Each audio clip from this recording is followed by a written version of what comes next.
nag-asenso na si Kuya Edison. Asenso ng Queen Tel Aviv. Amen. Ang Tel Aviv. Amen. Hello.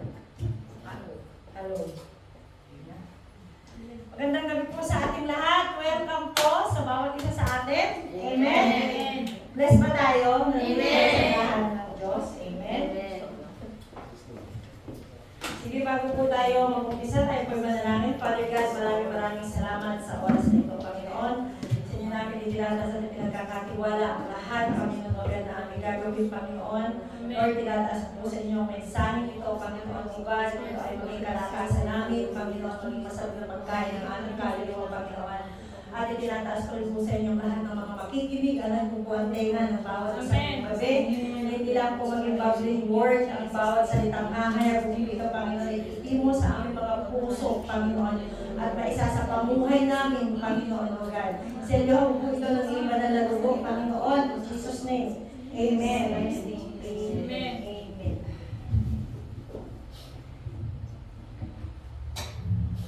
Amen. Ang aking pong pamagat ng aking topic na yung gabi, mamuhay ng may layunin. Amen. Ano kaya sa English? Yung aking English, mahirap i-pronounce eh. Amen.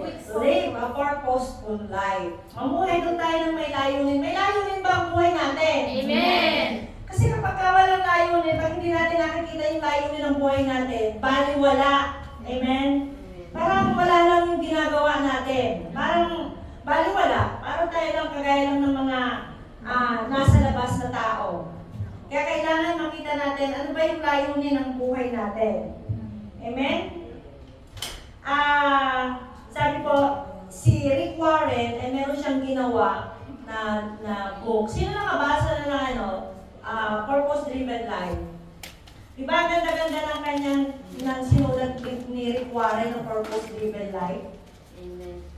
Napakaganda po ng 40 days na babasahin nyo yun kung meron kayong merong book na yun. Kung gusto nyo ma-experience ang kabutihan ng Panginoon, ng presence ng Lord, magbasa po kayo ng Purpose-Driven Life.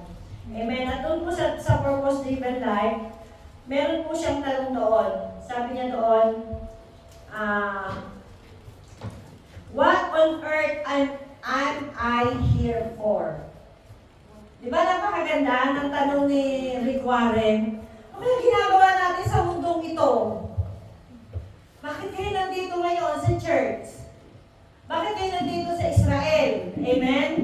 Ang lahat bang yun ay aksidente lamang? Aksidente lang ba yung mga nangyayari sa buhay natin? Hindi po, ang Panginoon po ay mayroong layunin para sa atin. Kaya dapat maunawaan po natin ano ba yung layunin ng ating buhay. Mamuhay tayo ng may layunin. At dito po sa ating pong binasa, sa John 4, ano nga? Pwede yung buong chapter na from verse 27 to 32. Doon po sa binasa natin na John chapter 4 verse 27 to 42, ay makikita po natin dito kung ano yung purpose ng buhay ni Jesus Christ. Alam na natin to, di ba? Nabasa na ba natin ito palagi? Binabasa ba natin lagi ito? Si Jesus Christ at saka yung Samaritan woman. Di ba? Nasabi doon, ang mga Hudyo noon, hindi sila pwedeng makipag-meet sa mga Samaritan. Ang tingin nila sa mga Samaritano ay mga madudumi. At si Jesus Christ po nung time na yon ay doon po siya napunta, doon sa merong balon ng tubig. Bakit kaya siya napunta doon? Do you think ay aksidente lamang na siya ay napunta doon sa may balon ng tubig? Walang Tagalog natin. With purpose.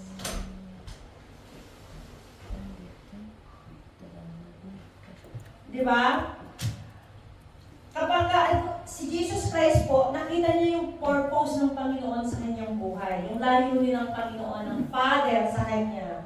Amen? Makikita po natin na napakarami ng mga pinagdaanan ni Jesus Christ. Pero tumingin ba siya doon? Hinarap niya ba yung mga Pharisees na kumukutya sa kanya? Yung mga Pharisees na ipinadala ni Satanas para harangan ang layunin ng Panginoon sa kanyang buhay. Di ba hindi? Hindi siya tumingin doon,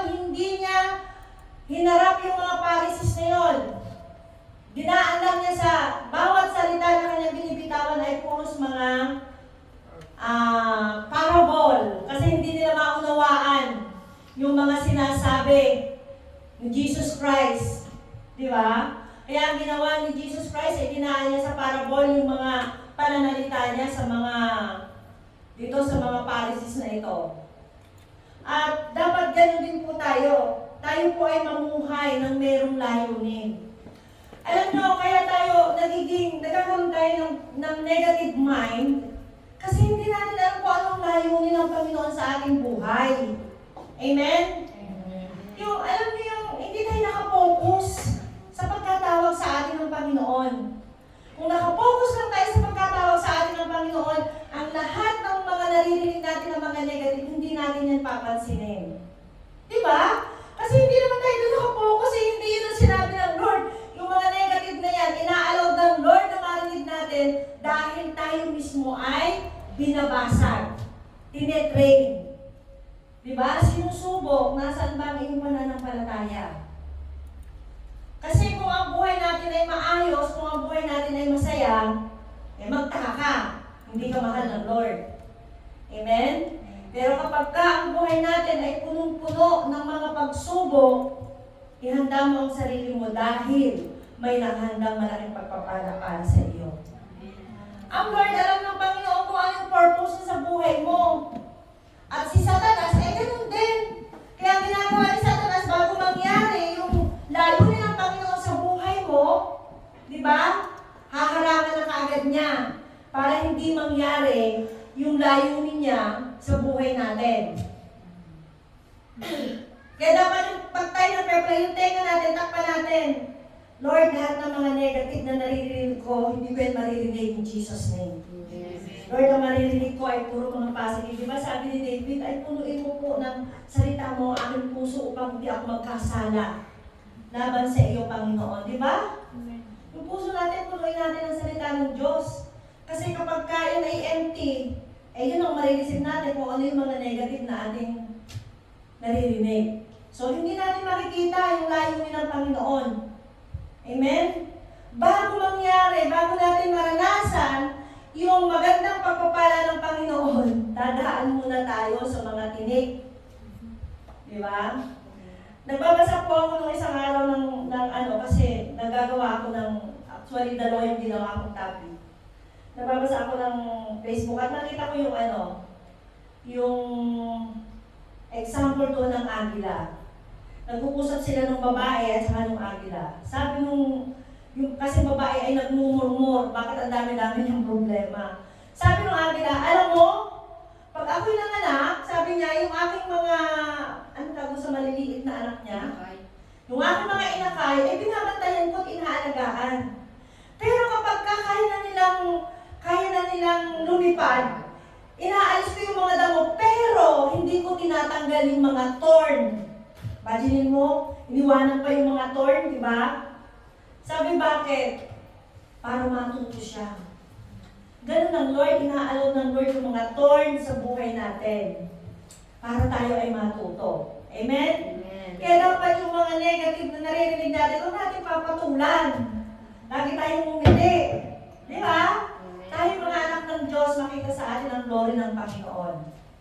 Pagka si Satanas ay may binubulong sa atin, sabi natin, "Ay, Satanas, lumayas ka. Hindi kita naririnig." Di ba? Kung tayo nakakaramdam meron tayong sakit o isa na nasa mo kung pagbintangan na ako ay may sakit.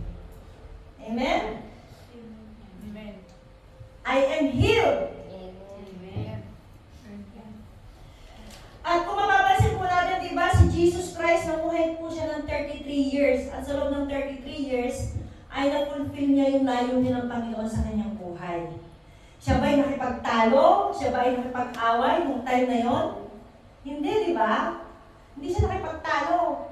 Dinuraan na nga siya eh. Lahat ginawa sa kanya pero nakapokus siya kung ano yung layunin ng Panginoon para sa kanya. Amen. Di ba? Lagi niya sinasabi, ang purpose ko ay gawin ang ipinapagawa sa akin ng Ama. Dapat ganoon din lagi tayo. Di ba? Marami yung mga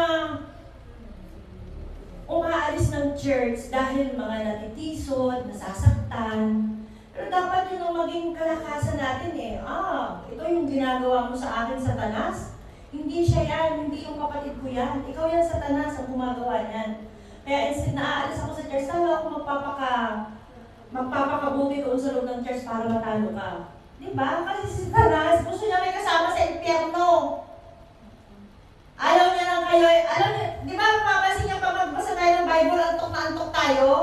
Dami kaya inuutusan ni Satanas, pay pa yan, para antokin siya. Di ba? Pag tayo mananalangin, di ba? Patulugin, o kaya patulugin yung cellphone. Ganun si Satanas. Kasi pag nagbasa tayo ng Bible, meron tayong matutuklasan. Merong new revelation ng Panginoon. Amen? At si Satanas, alam ni Satanas ang mga kahinaan ng bawat isa sa atin. Di ba? Sasabihin ni Satanas ito, si Maribel, gagamitin ko ito kay Brother Edison para hindi mangyari yung kalooban sa kanya ng Diyos. Di ba? Ginagamit ang mga kapatiran against each other. Amen. Wala namang ibang gagamitin si Satanas, di naman yung tagalabas. Kaya ang sabi sa Bible ay magpanalanginan tayo. Amen. Kaya salamat sa buhay ng bawat isa kasi hindi kayo napapagod. Morning and evening, meron kayong devotion, nagpapanalanginan kayo sa bawat isa.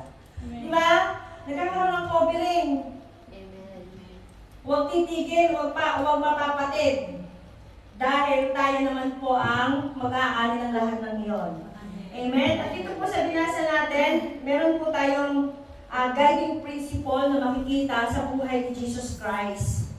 Amen? Sabi po dito, live your life with a clear purpose. Namumuhay ba tayo sa maliwanag na layunin ng Diyos sa ating buhay? Amen. Nakikita ba natin yung liwanag ng layunin ng Panginoon? Kapag nakita natin yung layunin ng Panginoon sa ating buhay, magpupursige po tayo. Amen? Kahit maraming humaharang sa atin kagaya ni Jesus Christ. Di ba? Si Jesus Christ hindi siya naharang. Di ba? Sabi niya doon, dumating ang kanyang mga alagad ng sandaling yun at nagtaka sila nung makita nila nakikipag-usap si Jesus sa ilang Samaritana. Ngunit isa man sa kanila walang nagtanong sa babae anong kailangan ninyo. Wala rin nagtanong kay Jesus bakit ninyo siya kinakausap. Kasi bawal ang babae at ang lalaki na mag-usap ng time na yon. Di ba? Bawal yung babae at yung lalaki na mag-usap. Pero si Jesus Christ, hindi siya nahadlangan. Kasi tinitingnan niya yung layunin. Yung purpose. Bakit siya nandoon sa tabi bakit siya nandoon sa tabi ng balon? Amen? Alam ba natin kung anong ibig sabihin ng purpose? Punta muna tayo. Ano bang ibig sabihin ng purpose? Sabi po dito, ang layunin daw have a one intention or objective. Yun daw ang ibig sabihin ng purpose. Intention. Ano yung intention natin para gawin ang isang bagay? Amen? Pero syempre, habang tayo ay nabubuhay, marami pa tayong pagdadaanan. Marami pa tayong pagdadaanan. At sa mga pagdadaanan natin, yun ang humuhubog sa atin kung paano tayo makakarating sa langit. Amen?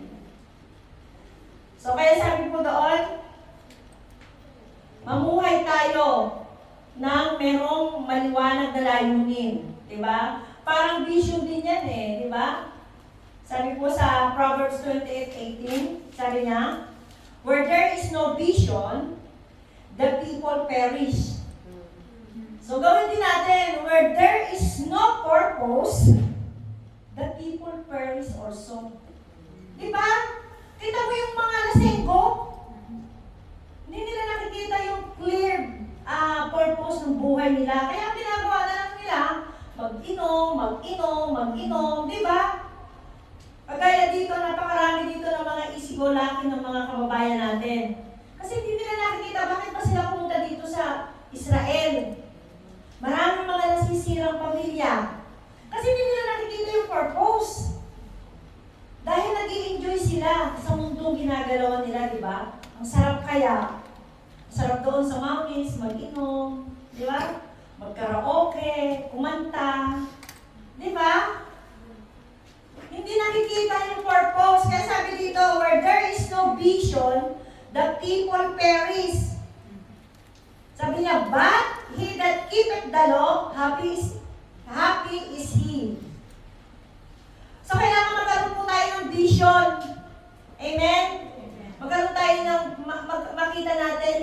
puso ng Panginoon. Ibukas natin yung ating mga mata para makita natin kung ano ba yung vision ng Panginoon, yung layunin ng Panginoon para sa atin. Amen? Amen.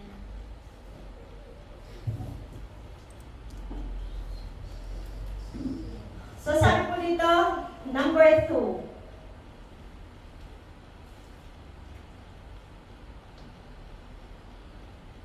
Live your life with the right priorities. Mamuhay daw tayo nang nasa tamang priorities. Ano ba mga priorities natin sa buhay? May mga kanya-kanya tayong mga priorities sa buhay, di ba? Kaya nga marami kahit ng mga Kristiyano na ay hindi nila nagagawa na mabigyan ng panahon ang pag-church kasi meron silang priority sa buhay. Di ba? Pagawa ako ng mansyon sa Pilipinas. Of course, kailangan mong magtrabaho na magtrabaho. Di ba? Pero, ano daw bang dapat natin gawin? How to live your life with right priorities. Ano ba tayo mamuhay ng may tamang priority?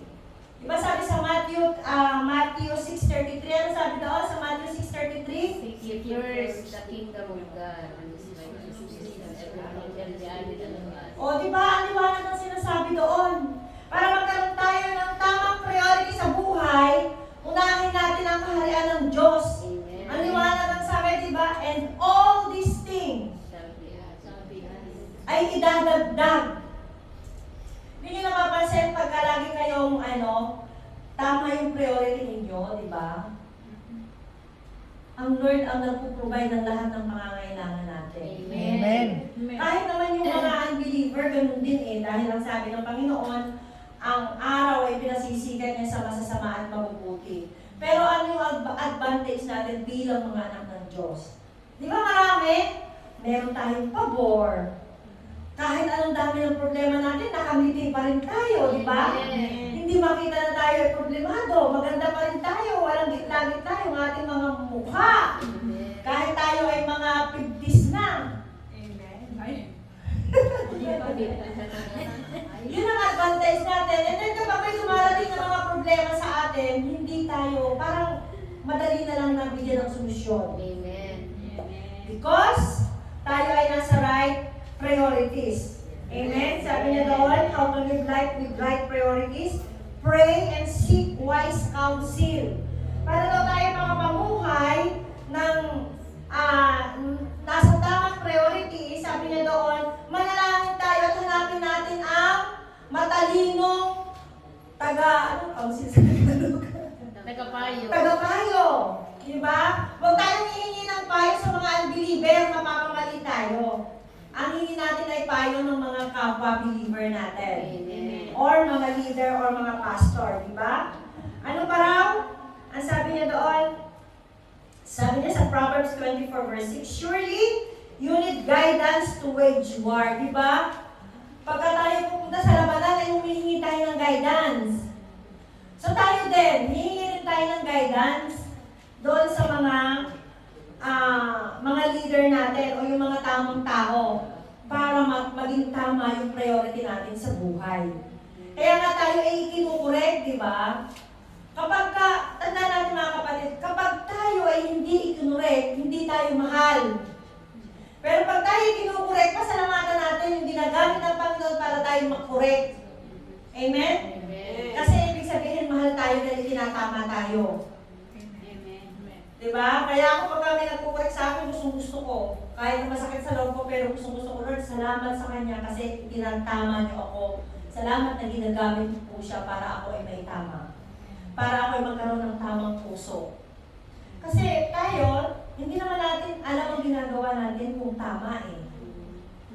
Except na lang kung may nakakakita at may nakakapuna. Diba? Kapag hindi nangyayari yung mga conflict, hindi natin malalaman na meron palang mali sa action natin. Amen? Amen. Pero kapag nagkakaroon ng conflict, salamat sa Panginoon, nagkakaroon ng conflict kasi naitatama yung mga mali. Amen. Yung mga maling ginagawa natin, ay aayos yung puso natin. Kaya kapag nagkakaroon ng conflict, huwag natin gawin negative ito. Amen? Gawin natin itong positive, Lord, salamat. Nagkaroon kami ng conflict ni kapatid. Lord, merong mali sa akin, kaya nagkaroon kami ng conflict. May itinatama sa akin, kaya nagkaroon kami ng conflict. Amen? Huwag natin gawin negative. Huwag natin gawin chismis kapag may conflict ang mga kapatiran natin. Pag nakita natin na gano'n, Lord, tulungan mo po sila na hindi sa mali mapunta, kundi ma-realize ng bawat isa sa kanila na mayroong mali. At ako, Panginoon, na nakakakita, tulungan mo rin po ako kung kalooban mo na ako magsalita sa kanila, and you will be done. Amen? Huwag tayong magka-counsel nang hindi tayo nananalangin. Huwag tayong magka-counsel doon sa mga nagkaroon ng conflict nang hindi tayo nagtatanong sa Lord kung ano yung word na bibigkasin natin sa kanila. Amen? Kasi doon nagkakaroon ng misunderstanding. Dahil tayo, larga-larga tayo, hindi tayo nananalangin, kaya nagkakaroon ng misunderstanding, miscommunication. Kaya kapag merong problema sa loob ng church at gusto ninyong i-counsel o ituwid, manalangin muna kayo, Lord. Kailan po ang tamang oras para siya ikausapin ko? Ngayon na po ba, Lord? Ano yung tamang word na kailangan kong sabihin sa Kanya para siya ay ma-enlighten doon sa nangyayari sa Kanya? Ano yung tamang word na sabihin ko sa Kanya para siya ay ma-lift up, ma-encourage? Amen? Hindi tayo basta-basta lalarga. Kaya sabi doon, surely you need guidance to wage war and victory is won through many advices. Diba? Nagkakaroon ng victory na ipapanalo natin ang maraming laban kapag maraming nag-a-advise sa atin. Kapag wala nag-a-advise sa atin, ibig sabihin, hindi tayo mahal, hinahayaan na lang tayo. Kaya pag may nag-a-advise sa atin, oy, salamat talaga ha, kasi hindi ko naman alam ang aking ginagawa. Salamat ha, kasi tinatama mo ako, ibig sabihin mahal mo ako. Kahit yung mga pastor natin, pag ikinukurik tayo ng mga pastor natin, huwag nating gawin negative yun. Ay Lord, salamat. Dahil dito nararamdaman ko na mahal ako ng aking pastor. Amen?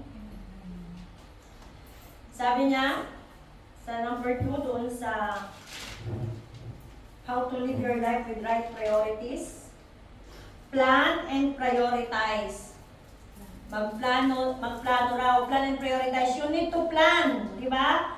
Si Jesus po, nung siya ay, bago siya pumunta doon sa, dumaan doon sa Samaria, ay siya po ay nagplano, hindi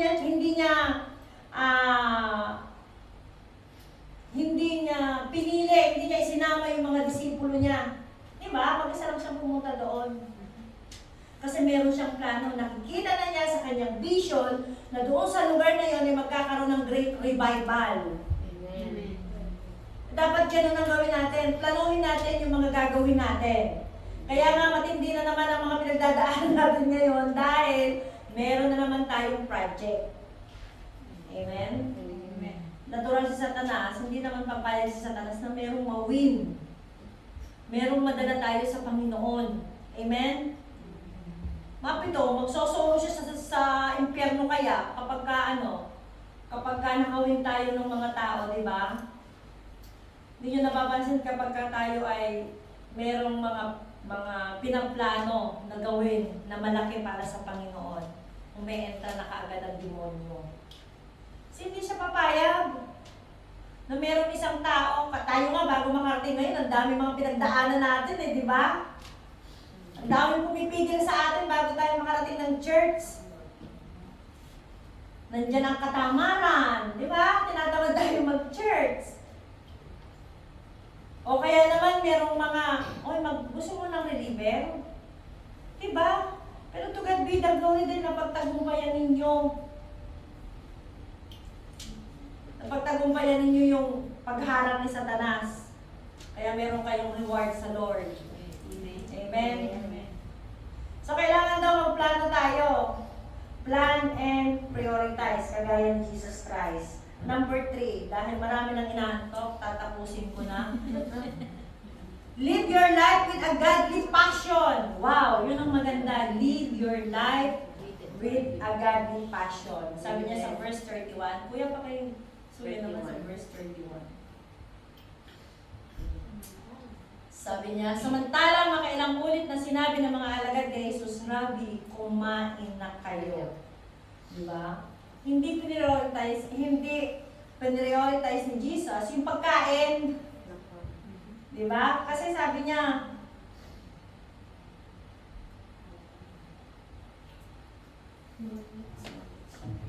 saan ba tayo?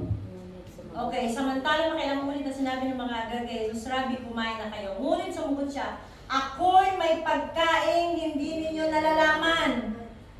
Kung iisipin natin, parang nagtatago pa si Jesus ng pagkain, di ba? Ayaw pang sabihin, ayaw share sa amin na ano kaya yung pagkain niya na hindi namin nalalaman. Kaya nagtanong-tanong nga ng mga alagad, may nagdala kaya sa kanya ng pagkain?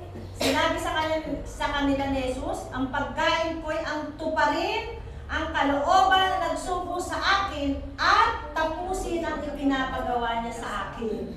Yun daw po, nakita natin yung passion ni Jesus Christ, di ba? Sa buong book ng John, mapapansin natin lagi ang sinasabi ni Jesus Christ.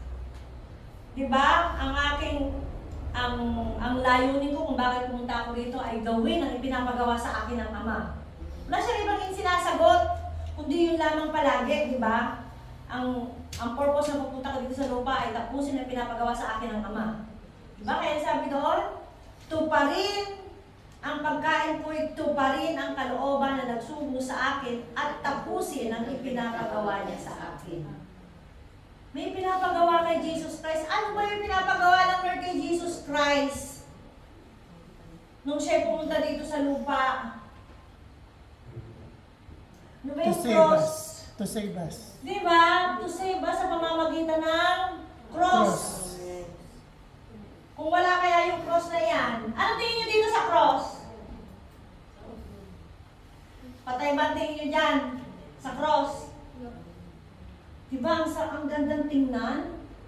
Simbolo lang yan. Pero kapag titingnan natin, Lord, salamat dito sa cross na ito. Dahil dito naligtas ako. Diba kapag pupunta ka rito, papasok ka, titingnan mo yung cross, parang iba yung pakiramdam mo. Diba? Nakikita natin si Jesus Christ ay naandyan. Kaya nga nung nagkaroon tayo ng deliverance, diba? Tumingin ka dun sa cross. Kapag itinlose mo yung mata mo, kapag problemado ka, tumingin ka dun sa cross, yung ginawa ni Jesus Christ dun sa cross. Lumalakas tayo, diba?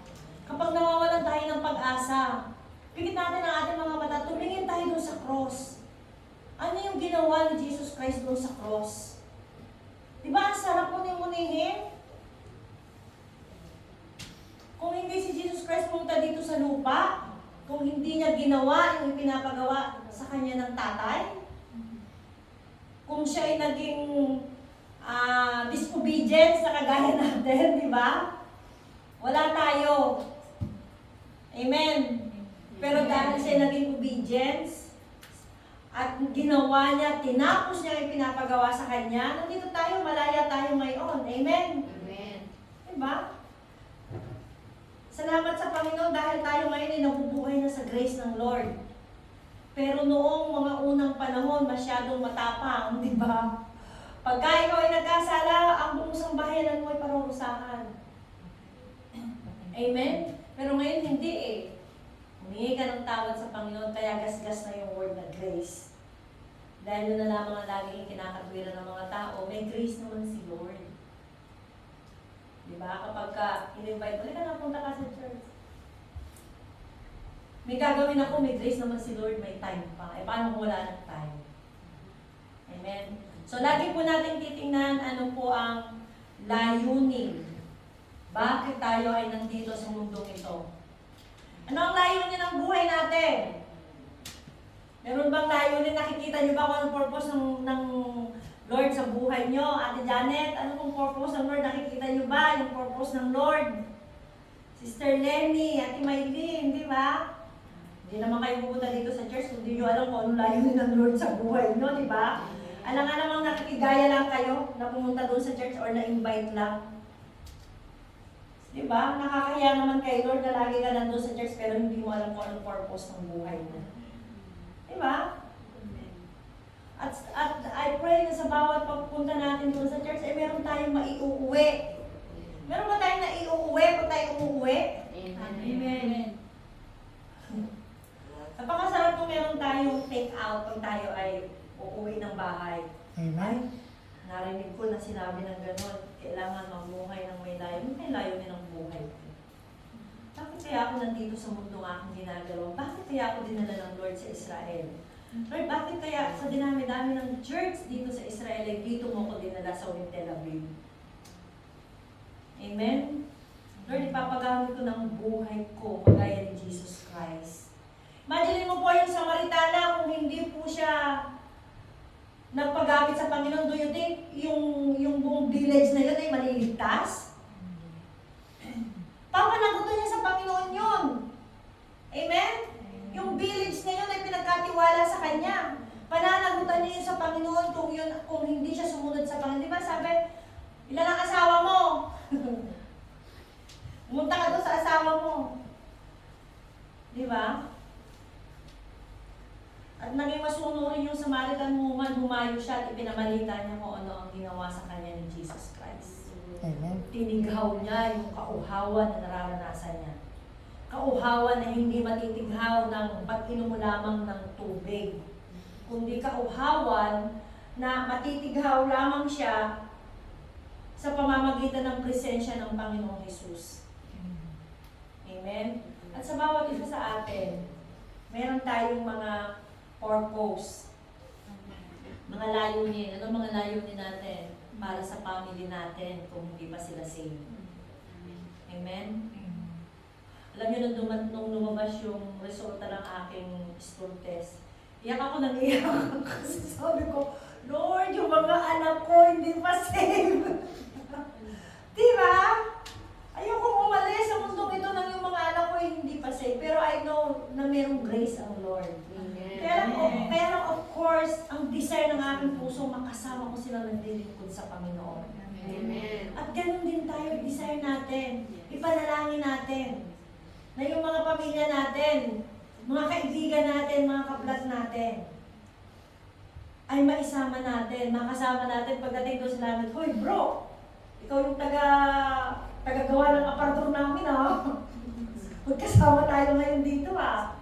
Di ba? Ang sarap ng ganon. Makikita mo, hindi mo siya makikita doon sa impyerno. Makikita mo, katabi mo siya doon, nagpupuri sa Panginoon. Amen.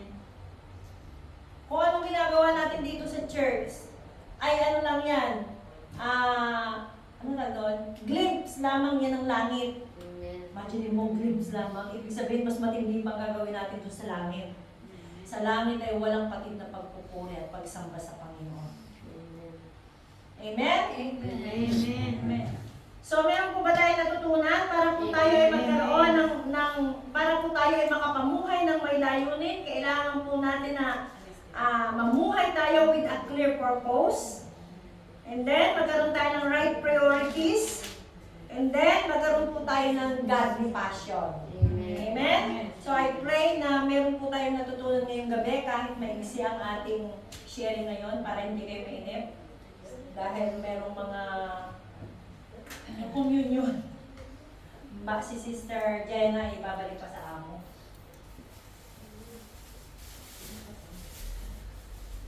Hindi ko alam.